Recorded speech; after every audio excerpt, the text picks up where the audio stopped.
Hello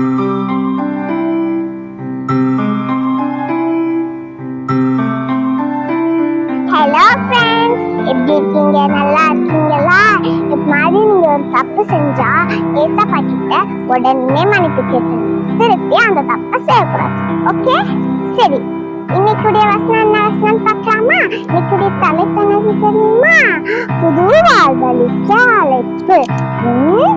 சகோதரனாகி இவனோ மரித்தான், திரும்பவும் உயிர்த்தான், காணாமல் போனான், திரும்பவும் காணப்பட்டான். லூக்கா 15ஆம் அதிகாரம் 32ஆம் வசனத்தின் முன்பாகம். இன்னைக்கு இந்த வசனத்தை படிச்சுங்க. இந்த வீடியோ உங்களுக்கு பிடிச்சிருந்தா மறக்காம எல்லாருக்கும் ஷேர் பண்ணி அவங்களையும் படிக்க சொல்லுங்க. பாய், see you again.